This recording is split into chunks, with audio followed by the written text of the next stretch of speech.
to Career Marketeer, the podcast where we learn from leaders in the digital marketing industry.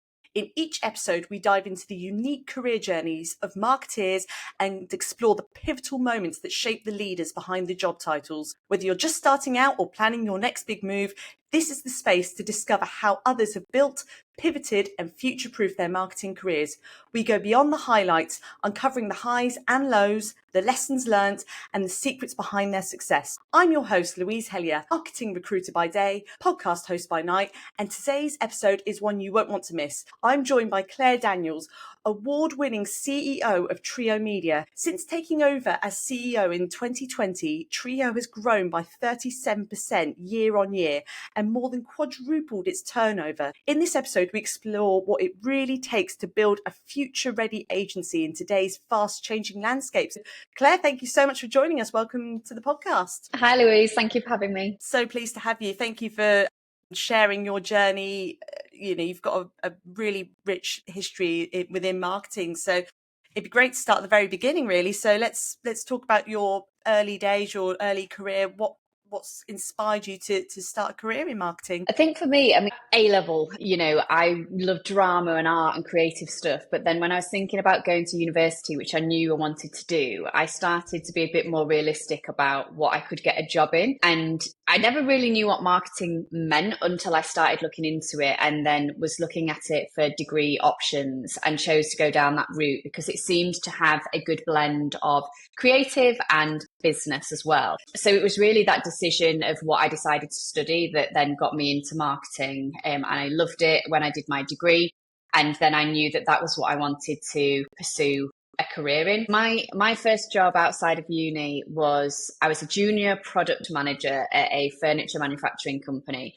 So it was an interesting one at the time. Everyone in marketing had this kind of product manager title. And this was in 2010. And this will make you laugh. So when they decided that they wanted to actually change my role and shape it, the job was called New Media Executive, which is essentially a digital marketing executive. Wow. But that shows to the business, how it knew it was to them that they actually called the job New Media. And so, it was my role to focus on redoing the website, start email marketing for the first time, start social media marketing for the first time. And so that was where I first started getting into digital. And I'd say digital marketing has had a very significant role in my marketing career.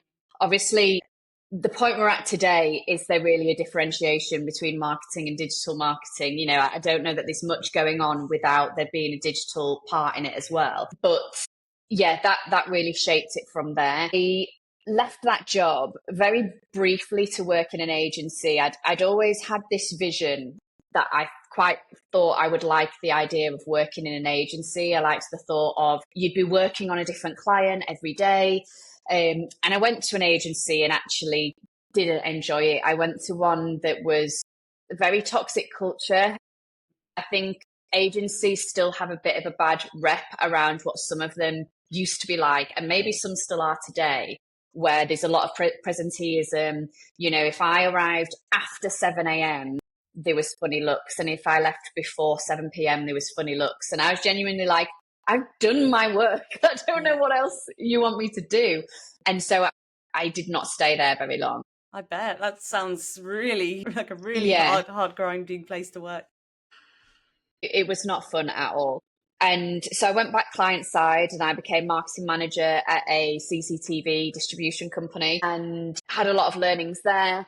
And whilst I worked there, I was actually approached by the agency that I'd worked with in my new media executive role to see if I wanted to go work for them. And it was actually quite a unique opportunity. I'd got to know them quite well in that first job. I worked closely with them when they were redoing our website, and they knew my ambitions from very early on that one day I would like to have my own agency. That's what I'd always seen for myself. And they came to me and said, well, would you fancy opening a Leeds office for us? So I absolutely jumped at that opportunity. Looking back now, I think it was crazy. I was like 24, I think. And this company came to me like, yeah, do you want to open your own office? And I'm like, yeah. And I'm like, what were they thinking?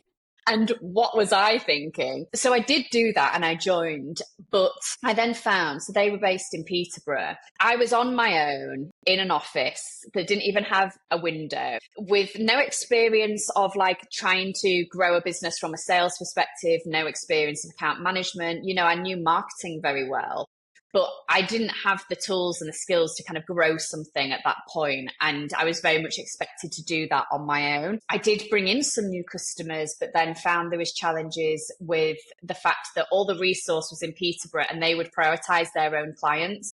And it just didn't work out. So I left there. That all happened in a very short space of time and was quite short lived. And from there, I left into my first head of marketing role in a tech company. And this were really the formative years of my marketing career. So I worked in 2 tech companies in senior marketing roles. The second one I went on to work in, I had a very senior strategic position.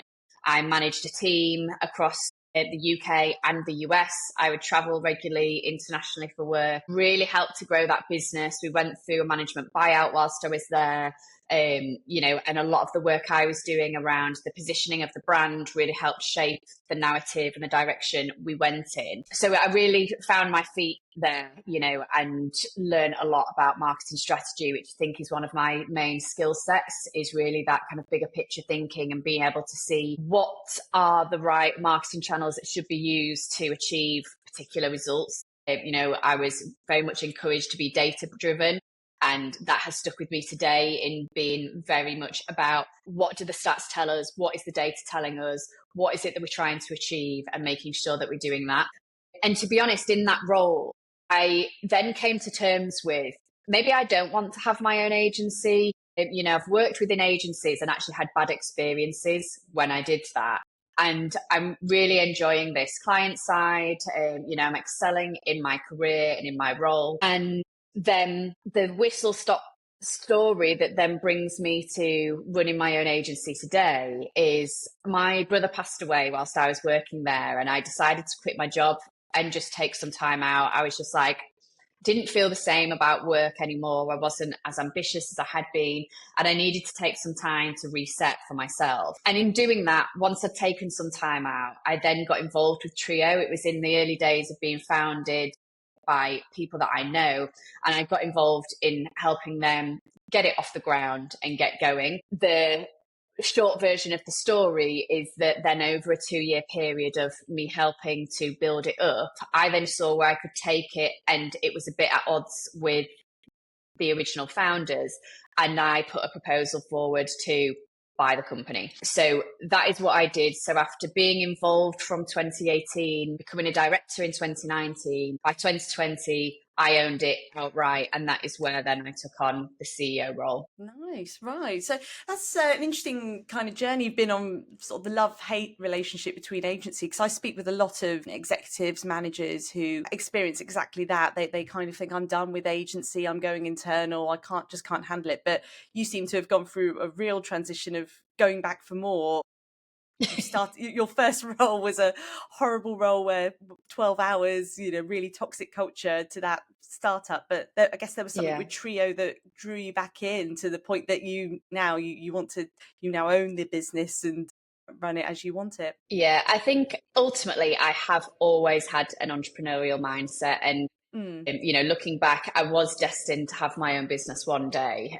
I think I just got into right now, the position I was in before, I was happy there, but this would have ultimately always been an itch that I wanted to scratch. And I think that actually my combined experience of agency and client side has helped us shape an agency that is quite different, because I know really deeply the challenges I had dealing with agencies when I was client side, and how I would have preferred things to have been, and therefore we do those things differently as an agency, but also not wanting to play into that toxic culture, the typical ways people think of agencies of being completely overworked, running to the ground, super long days, overtime, etc. But it's all masked by having a table football table in the office or something like that. Absolutely. So it was very much about there is a way that this can be done differently and that we can service our clients really well with the experience I have, but then the experience that I brought into the team, and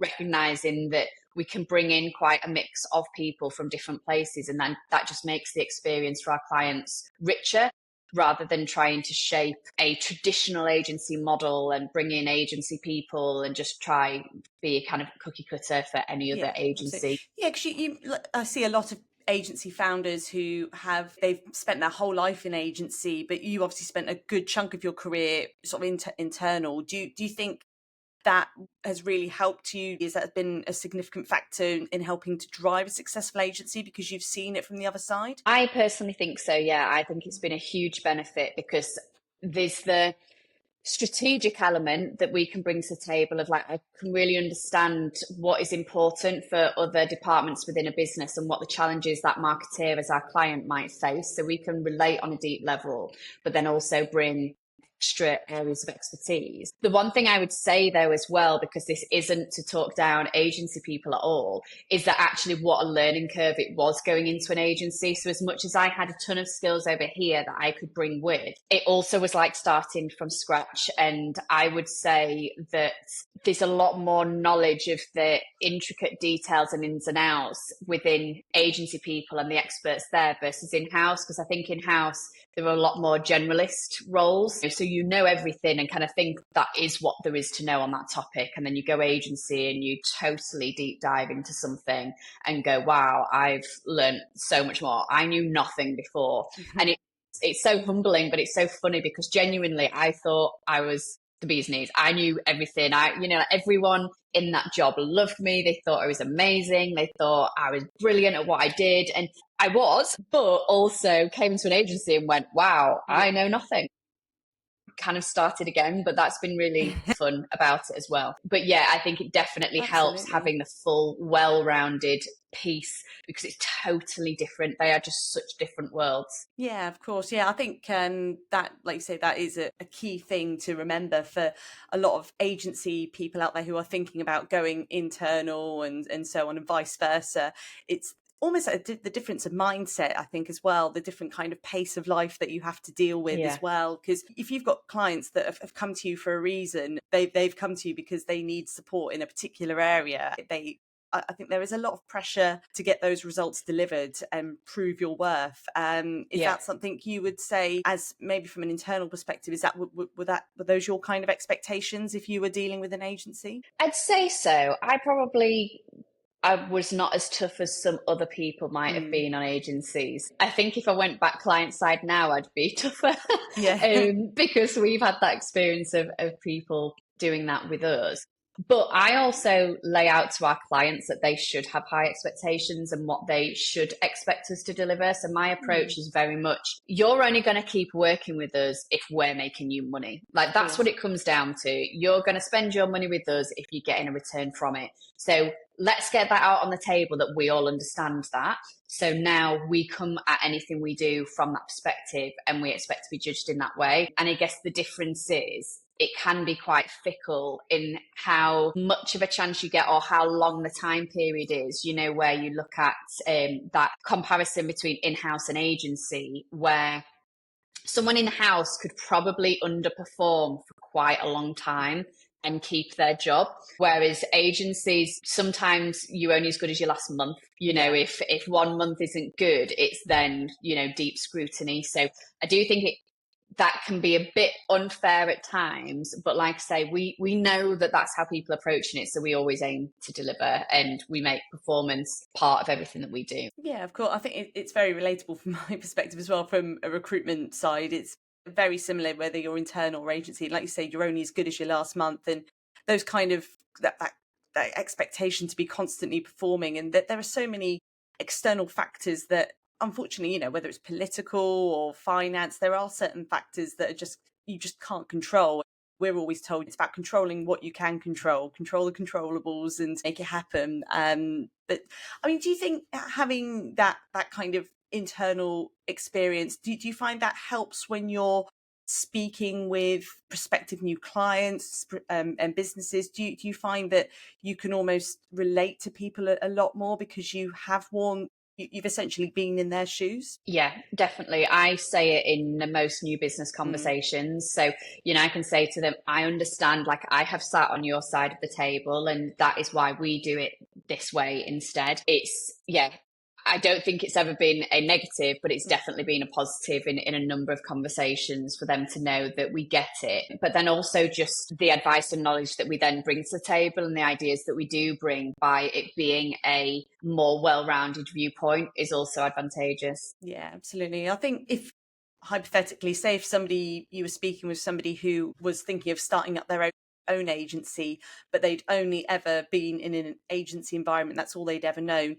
Would you advise them to have a go or try and get some experience working internally before making that transition? It's difficult to say, whilst it's been a benefit to me, I don't think you should try and force certain experiences or interactions to get a particular outcome. I do see that most agencies are founded by ex-agency people. Yeah. That does just seem to be the norm. And I can understand, because I look and think, if those people within that agency are thinking, well, I'm doing all this work anyway, I could just do that for myself. I think that's what people do. They go, well, I'll go off and I'll do that. Whereas it's not such a linear path, the one that I have followed, but it has served me well. The things to consider, I mean, even for anyone starting up an agency of their own, I would always say go for it. I always think take the risk, do whatever.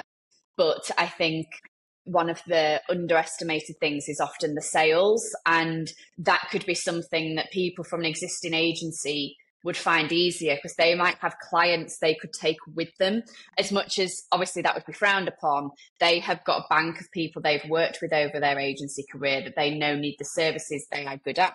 Whereas if you were coming at it from a client side point of view, you might have less ready-made contacts that you could approach for what you're offering, because it's quite different to what you were doing before. Would you say you're somebody who's been quite focused on like building your own personal brand so that it's something you can carry forward wherever you go? I have a love-hate relationship with the concept of a personal brand. So I have been building one and have tried to build one, but also sometimes I don't do anything for months. And I think there's a lot of external pressure that associates success with personal brand. And what I quite like is when I meet some very successful agency owners that don't have a personal brand. And I think those stories are just as important to tell, because otherwise all we see is the successful businesses are the one where there's this founder that is well known and they're at the forefront and they've got a great personal brand, because obviously because of the nature of it, those are the only ones we see. But actually there are other agencies just as successful that have founders or leaders who don't have a kind of public image at all. So I'm kind of comfortable being in the public eye, and I've done a lot of media stuff. And last year I was on it with LinkedIn trying to post every day, and started this year going, I'm going to post on TikTok, and started doing it. But as with all these things, you just run out of time, or something else gets in the way, something else becomes a priority. So I just can't give it the time that it needs to be consistent. And I think being able to grow a personal brand is a luxury, and actually the people doing it is because they have a team of people supporting them specifically on the activity of growing their personal brand. But I don't think it's the be all and end all. It is a funny old one, because I can definitely see it being a skill or a factor that's definitely in the future. We've seen now in this kind of modern Gen Z world that influencers genuinely have so much influences, and I think it's almost backtracking on that somewhat, I guess, trying to be the number of times though there are a lot of people who give it all that on socials that they're highly successful, and behind the scenes you just don't know what's really going on. So it's something I've definitely learned over time is, don't believe everything you see on the surface, because ultimately, like you say, there's plenty of success happening behind the scenes that doesn't get showcased. And exactly, and absolutely. All the bad stuff that doesn't get showcased. I mean, I have found that my best performing LinkedIn posts have been when I have been really honest about hard times, but I've never said it in the moment. It wouldn't feel appropriate right there and then to go, I'm having cash flow problems. Whereas a year later to go, wow, we were in this place when we had really bad cash flow problems and we got out of it, and look at where we are now. is a much easier story to tell. So yeah, there's a balance, because I think even the people like myself who try to be quite honest with what's going on, you've still got to curate it in a way, because there's always the how could this be taken, etc. Risk factor. How does it look Exactly. externally? Somebody who might think about joining you and they're seeing you post about, oh, we had all these cash flow issues a few years ago. We're thinking of Exactly. working with you. But it's so difficult, because you want to showcase that you're resilient and that you can turn things around, but you don't want to scare off people. At the same time, Exactly. there is definitely, I've seen it where there's definitely power with just being humble, honest, and showcasing the reality of what it is like, the highs and lows of not just running a business but running an agency, and what you have to try and control. And especially with clients who've got their own external factors, they might change direction suddenly and it affects you, and sometimes it can be avoided, but other times, if your client decides they want to go with another agency, it's a bit of the kick in the teeth. It's just one of those things, a part of agency life you have to keep going with. Yeah, totally. And, we've experienced all of those things. And, Yeah. Earlier this year, we thought we had a problem around client retention, because we lost a few clients. But then we decided to do more analysis on that and looked at how many of these clients would we have wanted to stay, Yeah. and how many left because there was no other reason. One got acquired, one stopped trading, a couple actually basically didn't want to pay our price increases, which was one of those things you do to kind of push some people out anyway. And then you end up going, oh, maybe this wasn't the problem that we thought it was. But you always get faced with things, and then you have to go through dealing with it to then get to the point of, how did that actually affect us? What would I have to say on that topic? Rather than just facing things as they are happening to you. Yeah. I think that's something that's on this podcast particularly is I've resonated with. It's always about the quality over quantity, and making sure you have that kind of ruthless time of going, right, let's see what we can do here. How can we cut out some of this noise? And yeah, like you say, not being too, things don't get hit hard when people do move on or whatever things happen, because like you say, did they really have a future with the direction of the business anyway? Probably not. Yeah. So it's kind of happened naturally anyway. Exactly that. Yeah. Perfect. So let's go back to, the journey you personally came to. So let's go back to the moment you decided you put the proposal forward, I understand, to become, to take over the business. So I guess, first of all, what was your sort of mindset, thinking, right, I'm going to put this proposal forward? How did that come about? So I had a personal relationship with, there was two people running the business, and basically in 2019, one of them did just leave, and I took on their shares at no cost at that time, because the business was not performing, but I really felt that I could help turn it in a direction. And I had a personal relationship through family with the other founder that I was then in business with. And over time, it was just obvious we were incompatible in terms of being able to work together. And I knew where I could take the business, and I did feel it needed me to be able to continue growing it. But my main thing was, we can't work together. And I was even like, I will leave, but I would also happily buy you out. So I felt it was important to propose both options, very much on the viewpoint of, let's not let this ruin the relationship. We clearly can't work together. There's clearly issues here. We've got different ideas for the direction of the business. And I actually think that I could make you an offer that would suit your life better at the stage this person was at in their life. And so that is what they decided to do. I did put forward, I can leave, but yeah, we both came to the conclusion that it would be better if I could buy them out. And I always think it's important to mention here how I was able to do that, because people probably think, well, how do you just buy a business? Yeah. So me and my husband had been renovating houses since our first house, buying and flipping houses, always living in a building site. And it had got to the point where basically we knew we were going to be making quite a lot of money on this last project we were on. So I had consulted with my husband and said, look, would you be happy for me to use a chunk of that to buy this person out? Obviously, it's going to set us back on the property ladder with where we were going with it, but I think it will be far more beneficial for our finances in the longer term if I'm able to take on the business and run it. So if we can invest our money that way instead. So, we had cash available because of the house renovation projects. And that was what we did and how we did it. Nice. Okay. So that was something important, I guess, having something outside of work as a potential source of income to keep that sort of going. I mean, how many years had you been doing that for before you invested in the business? I think it was about 7 or 8 years. Okay. And this is the thing, I think you can look at the glossy career path of I went through growing in my career, got to this point where I took over a business, and then everyone goes, well, that all sounds great and the pretty version. And it's going, but how did you afford it? And then you start going, well, actually, the whole time I was working on my career, I would get home from work in my stiletto heels and be walking through rubble. Like we didn't often have a nice house to live in. We were working all evening, all weekend to really work hard on our future so that we did have this additional income besides what we were both doing as our day job. So obviously that does take a certain type of person who's prepared to put that time in, put the effort in to do all that hard work to get something to pay off. And that is really what has shaped getting me to where I am today. So it's not just a linear career path, but it's actually all the hard work that goes into all these other things to be able to make the stars align at certain points where I was able to purchase the business because of the fact of this additional money we had made for ourselves.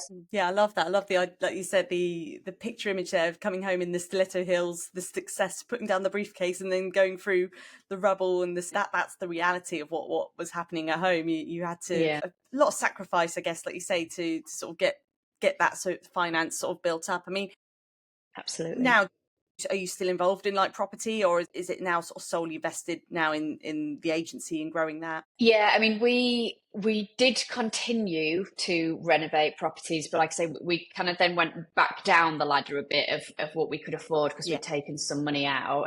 We are living in our latest project, but it's almost done and we're not doing another. So we're staying there for a while. We've decided we don't want to keep doing that.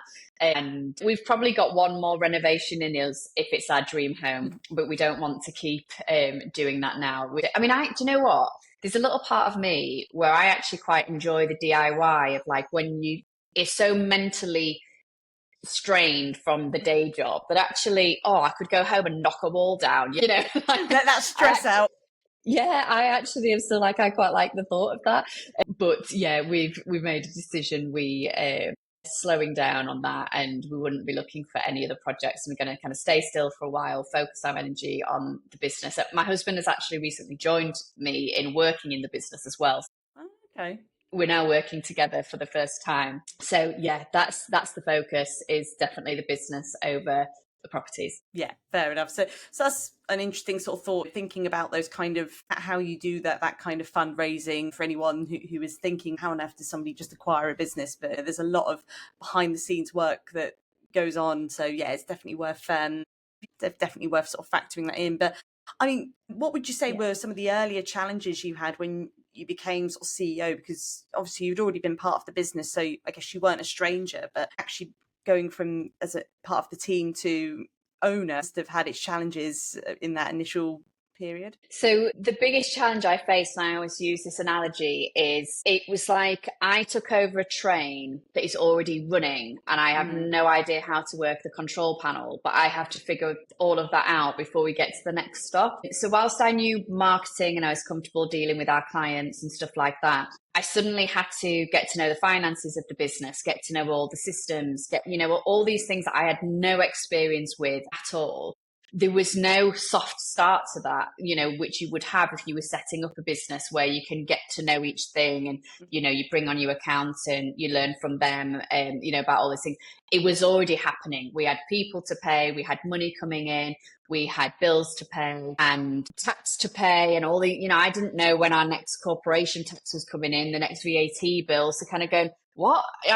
Where? There was so much of that kind of stuff that was such a steep learning curve. But I kind of wouldn't have it any other way. I mean, I'm a big believer in throwing people in at the deep end, and I was thrown in at the deep end myself. And, sink or swim, I am swimming clearly. So I've survived it as much as it was difficult. So yeah, you just got to embrace the humblingness of, I know nothing. I've got so much to learn, but I'm going to figure it out. And I did, and we've got clients who still work with us today that were clients before I took over the business, and we've always continued delivering a consistent service for them. Obviously, we've grown the company. You mentioned earlier about that, but like I totally kind of started from scratch with the team. There was only a few people there before. I brought in a new team, built the team up. We've brought in loads of new clients now. Now, most of what we focus on around doing things differently is new processes, new systems. But yeah, every day is a school day, and it continues to challenge you because things, as a business owner, you don't get a trial run at what you're doing. So every time No A/B something testing comes in your this. way, exactly, you just have to go, okay, well, how am I going to deal with this, and how am I going to figure it out? So that's the ongoing challenge, really, that will never go away. I'm guessing.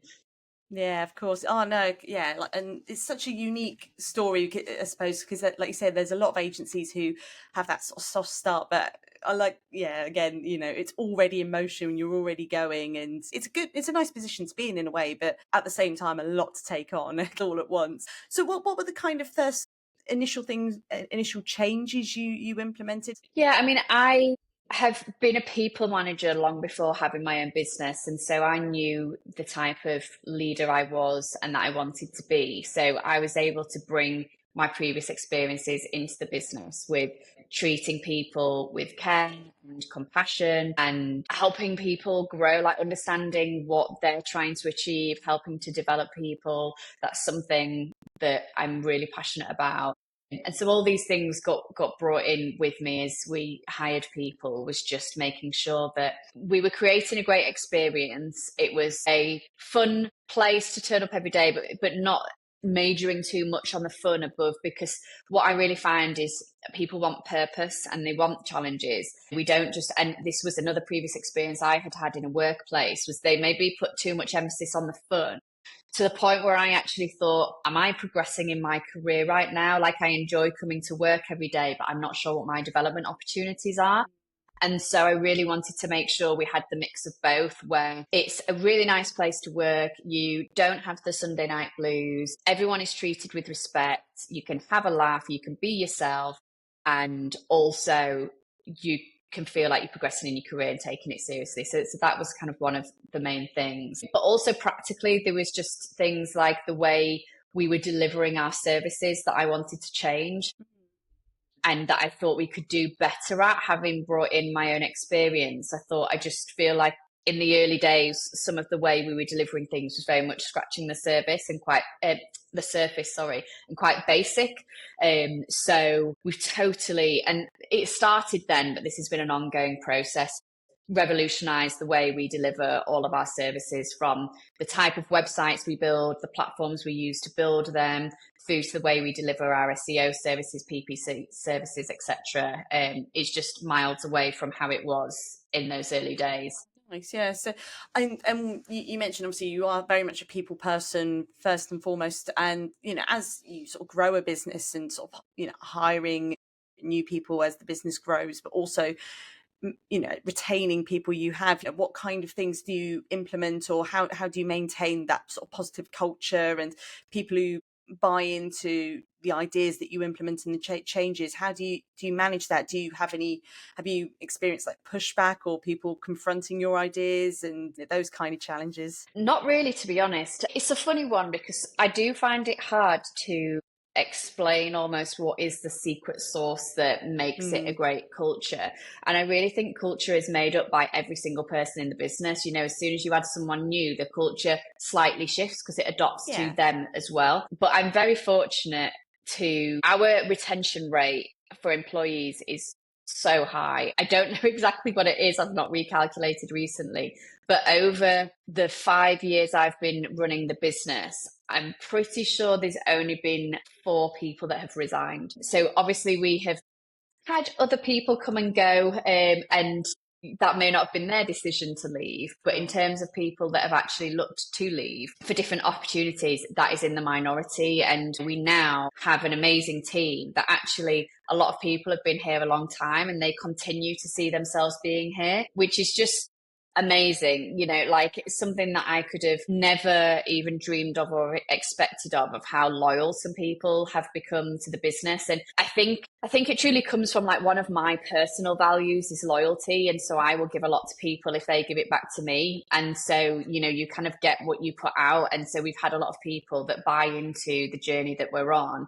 and have been very loyal, and they back me, you know, which I'm so grateful for. And they can see what we're trying to do, and they just enjoy their work, and they enjoy the variety of things they do. They enjoy the people they work with. We take our recruitment process so seriously because it's so important we get the right fit for adding anyone else into the mix. So we have quite an extensive recruitment process, and also as part of that we do a cultural mixer where they meet various people within the business to just get a feel for the company and them to get a feel for them. So we really want to make sure that we don't make any hiring mistakes, essentially. You know, we want to bring someone that they really feel they're making the right decision if they want to come work here, and we feel we're making the right decision investing in them. So yeah, there's just a lot of different parts to it. But I also think making your expectations really clear is important. So we have a culture deck that says this is what it takes to work here, this is what we expect of our people, but this is what you get in return, so that we're really clear on what it is, what type of person it takes to kind of meet the standard of what we're looking for. Yeah, I love that. That is so important. Like you say, you don't want to bring in the wrong hire who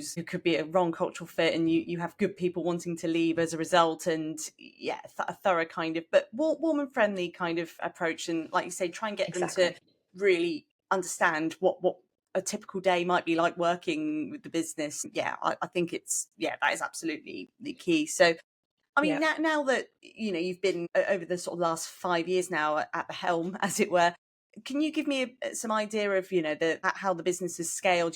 We spoke earlier on about how 37% year on year growth, but as a business from when it started to where it is now, how are the numbers in terms of like headcount and such? You know, how has it developed? Yeah, well, in 2020, the turnover was 260k, and it's now over 1 million. And last year was our most transformative year. So we actually started the year with 19 people and ended with 13. So it was a very challenging economic environment last year. We unfortunately had to make some redundancies.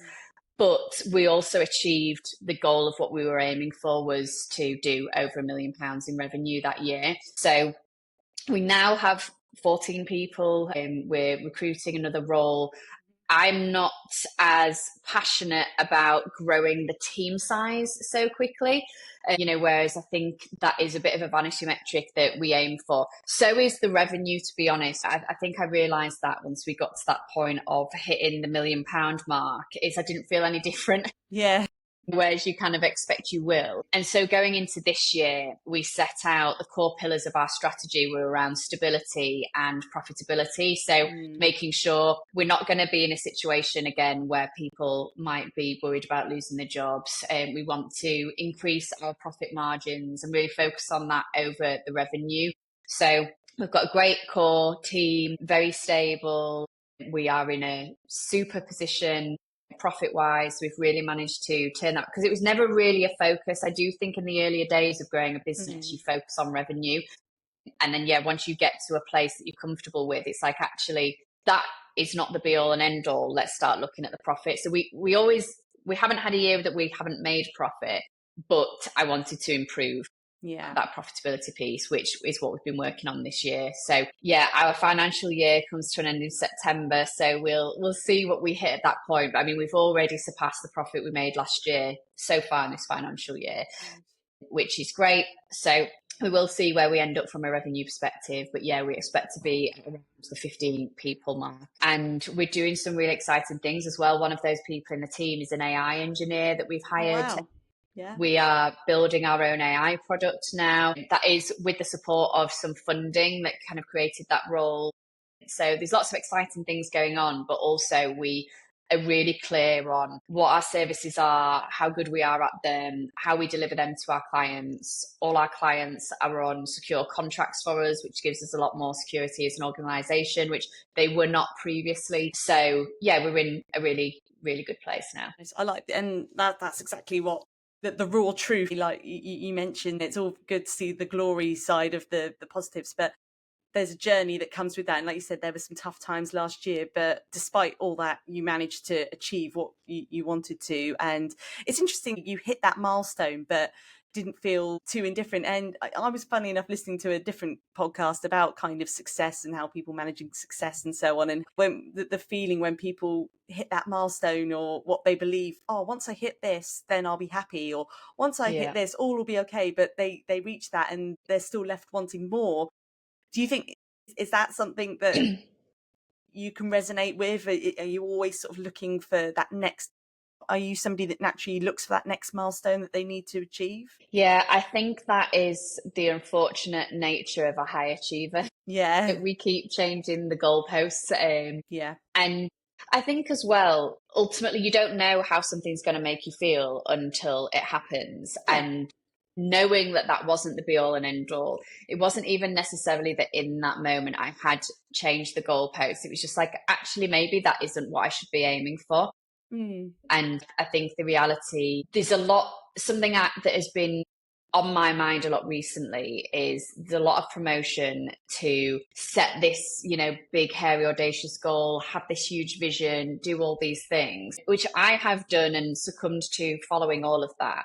But I think there's part of me that goes, something about that doesn't sit right because it ignores just the way you feel. And, you want to enjoy what you're doing and be happy. That's ultimately what we want. You don't, like I have been through a bit of a journey recently of, I've got this goal, but I'm a bit scared of what it's going to take from me personally to make that happen. The blood, sweat and tears that are going to go into it. And then you think, well, actually, what about if I don't focus on that and I focus on happiness and being at peace, and then see what the results of that are? So this is a fairly new mindset that I've been adopting and thinking about, is just completely changing the shift from being so goal orientated into just focusing on my own happiness, the happiness of the team and everyone here. And that could be the driver to make all these milestones happen anyway. I mean, don't get me wrong, we already have quite a happy team. But I just think there's something in that doesn't match the narrative that we see all the time out there. But I think has legs. Yeah, I love that, the idea of adopting a new mindset, because we don't typically, life throws surprises at us. We look back at what we've been through the last few years, like COVID, and we do always almost need to readjust and go, let's actually refocus here. What am I actually looking to achieve? Why am I looking to achieve? And I think it's important to question why you've set these goals for yourself. I've set this, but why? For what purpose? Is it for my personal benefit, the business personal benefit? Is what is success going to look like after I achieve this goal? So I think that's an important lesson. If there was anyone listening who, like you said, if they were going to set up their agency, I mean, even just setting up a limited company, day one, I'm an employee, or opening an office, that there could be so many of these milestones. What sort of mindsets would you say to somebody who they should adopt or to try to make part of their day-to-day if they were sort of going into that kind of journey of building a business and building a team? What kind of mindset do you think is important in those early days? I mean, I would have always said about being ambitious, being a go-getter, that's the type of person I am. But with these new revelations I'm having at the moment, I've been thinking so much more about, we don't spend much time thinking about what we want our life to look like now. We spend so much time thinking about what we want our life to look like in the future.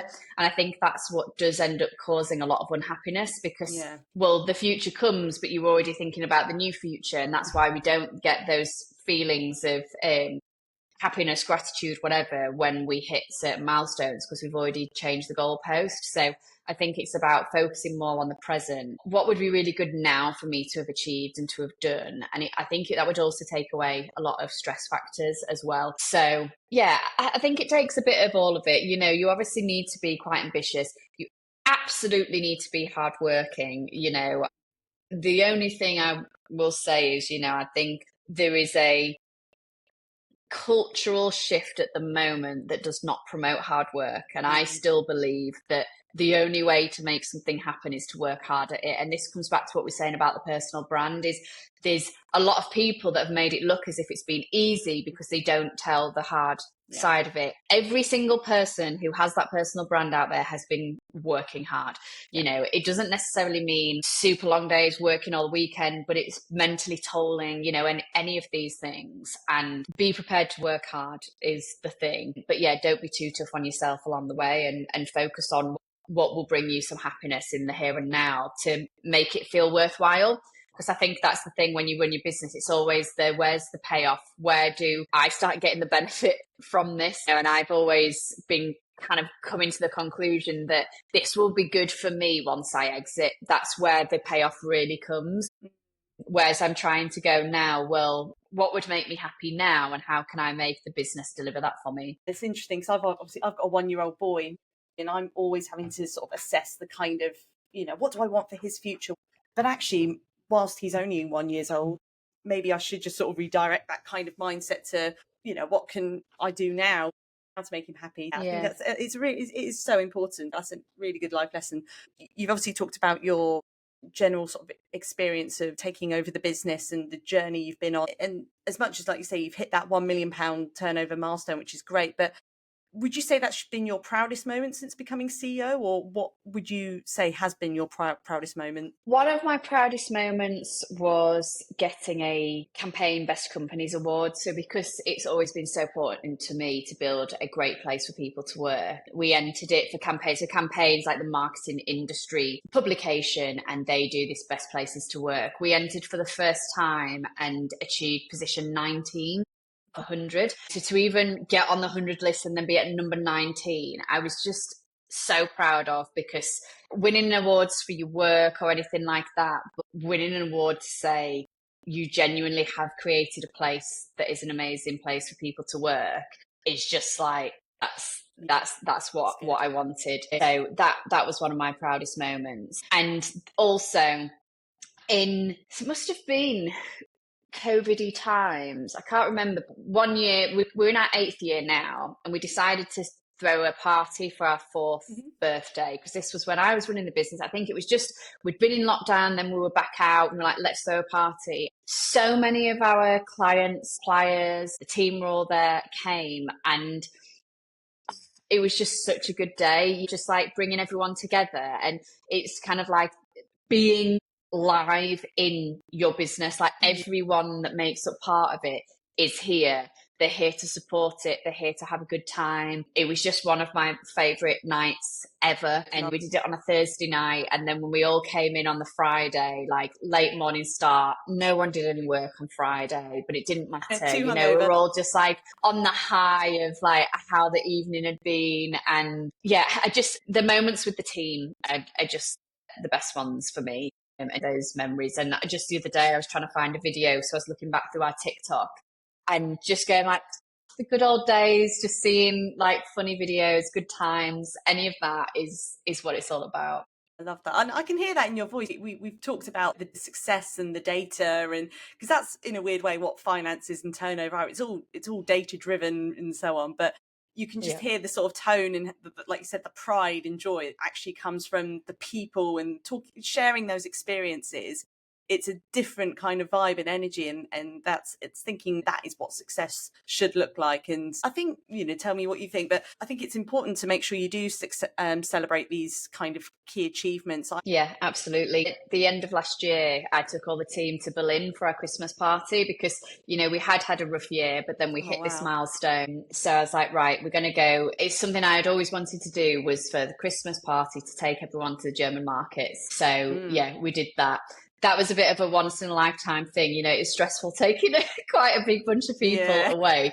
So don't know that we'll do it again. But that was just, a really lovely moment of something that I'd always wanted to make happen. And the fact that I could make it happen because of my business, was great. I love that. That's great. So yeah, I think there's some really good stuff. And we've talked about sort of the mindsets that you've had doing that. But were there any particular mentors or anyone in those early stages of becoming a CEO, Steve Bartlett, whoever it might be, I don't know, or someone more personal that you've worked with or turn to when times are hard for sort of advice, support? Because it's quite a journey and sometimes you need to hear from others. Who would be your go-to mentor? I'd say I've learned more about the importance of that as the business has grown. So in those early days, I didn't really have anyone around me. And then as the business was growing and understanding I'm in this for the long haul and this is going to be tough and I need people. I went through a period having a coach. I don't work with that person anymore because I felt it was suitable for the time and then it had been outgrown. I have been part of, for the past 2 years, of a peer advisory board called the Female Advisory Board. And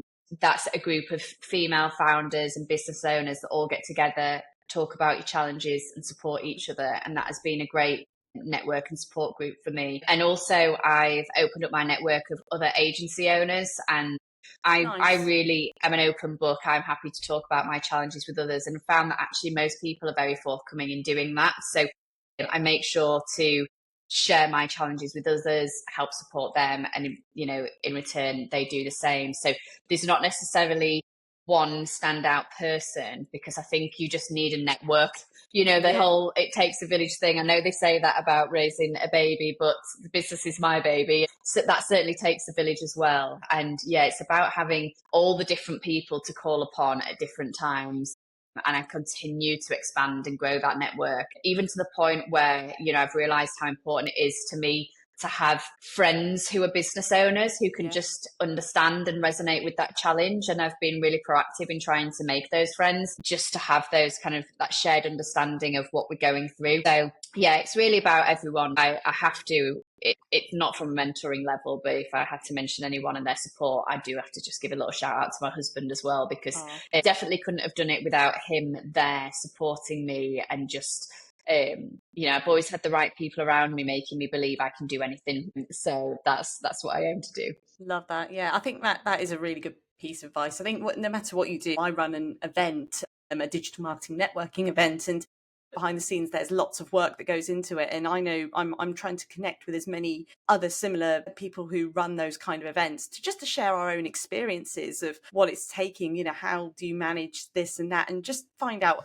if they're experiencing the same teething problems as we are, because although we run something very similar, we can learn so much from each other and just help each other grow and succeed. And these other agencies, like you say, they potentially could be competitors, but actually they could become a real powerful resource, someone to lean on, and just help each other out, I guess. Definitely. And speaking to exited agency owners as well, so people that are no longer running it and they've gone through that whole process, and my experience is people have been really forthcoming with sharing what they've been through. So I found those relationships really valuable. Love it. So sort of if we were to sort of summarize, if there was one piece of advice that you could give to somebody who was looking at starting an agency or taking over an agency like yourself, what would be the one key piece of advice you would give to them? My piece of advice would be around being prepared to put yourself out there, because that is the hardest thing. I mentioned it earlier. I do believe the hardest thing is to be the selling. Even if you have something you're very good at from a skill set point of view,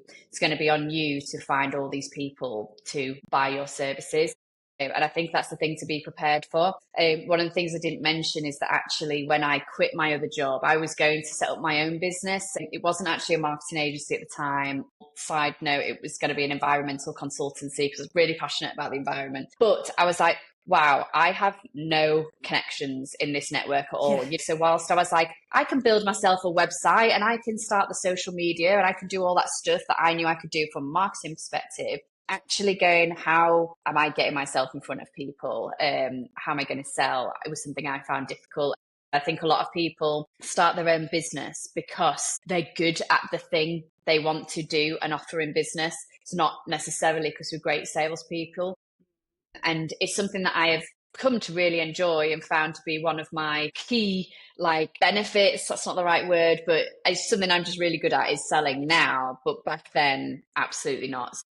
Just being prepared for what that actually looks like to go through to get your first couple of clients on board. Yeah, absolutely. Are there any sort of common mistakes that you see that new agency owners or common practice that you would advise them against doing? I think taking for granted that if you just do what everyone else is doing, that's going to work. I think we're in this kind of cookie cutter world a bit at the moment, and we've seen it a lot with AI, that like just do more of what everyone else is doing, whereas you still need to differentiate yourself, differentiate your offering, your service, how it can be different to what other people are doing, and not to be fooled by all these personal brands that you see telling you how easy it's going to be.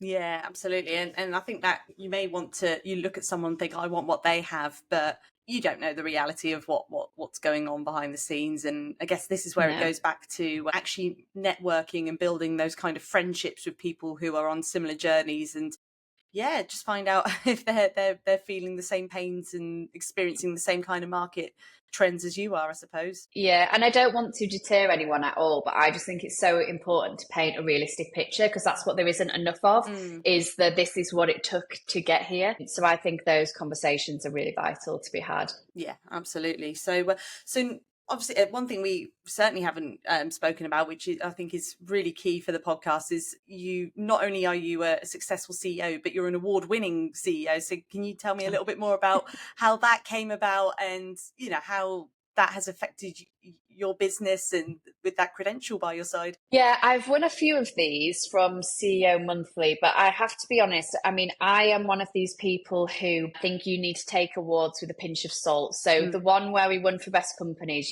we entered that. We went through a rigorous testing process. The team were surveyed, but awards can also have a bad reputation in that Agreed. you can just kind of get an award. And to be honest, the ones that have been given to me have just been, oh, well, we've looked at you and we've analysed you and we've chosen that you're the most influential CEO, or you're CEO of the year. So whilst it's very nice to get, and obviously I will use that, I don't go out of my way to really promote it, because, I do think it's a bit, I know what you mean. I'm sure I deserve it, don't get me wrong, but I'd like to have really worked for it, and someone to have analysed some data to get to that point, which I'm not sure happened. I do know what you mean. It seems like every new agency, whoever it is, has got something award winning. I'm award winning this and award winning that. But again, it all depends on who it is. I guess in the acting world, for example, if you won an Emmy or a Golden Globe, you'd be like, right, that's pretty prestigious. That means something. Versus, oh yeah, they won so and so award in for whatever it might be. Is it Rotten Tomatoes or something like that? So you could say I've won an award, but that whole award is about how bad things were. Exactly. So I'm award winning. I got award for the worst film, or whatever. So absolutely. What does it actually stand for? So, I think that's the key thing. I think it's just your raw honesty. Like you can say that you've managed the team and the business is testament to why you have been recognised in this way. And I think take credit where credit's due as well. It's important to say. Well, I'll take that, Louise. Good stuff. So what we'll close on is just sort of now looking ahead. What's next for you and Trio, and what does success look like for your future? What's the next chapter in store? So we do have a very ambitious vision. But what we really need to do is start plotting out how we bring that to life. But I think one of the key factors is going to be the AI piece I briefly touched upon. So we are building our own AI product. The purpose of that being that I really feel the future is going to go with AI. We want to ride that wave. We don't want to be left behind. So that is going to be a big part of what we do, focusing on launching an AI product that actually makes us more efficient as a business. It also then improves the service to our clients. So we're just constantly improving how we deliver what we do. And obviously with the aim of bringing on new clients, expanding the team, but only as it organically would happen to do so.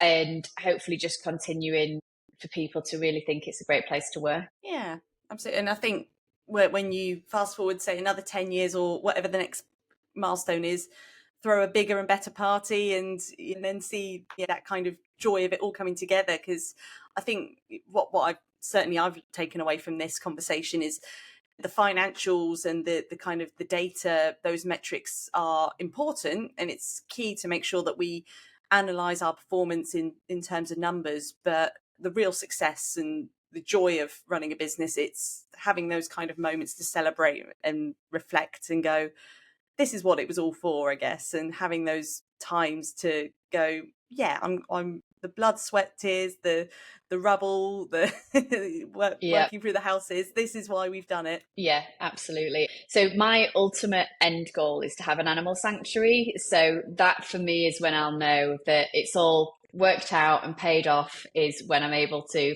buy some land and rescue some animals. So that's what it's all about for me. I think we could be best friends. You've already dropped two things into conversation. Animal sanctuary is a definite big one, and yeah, environmental things. The guys in the office will laugh. I'm the one that has a go every time that recycling doesn't get done properly and things like that. So I love that, and it's good having those kind of external passions. So yeah, if you ever want to set up a donkey sanctuary, I'm so there.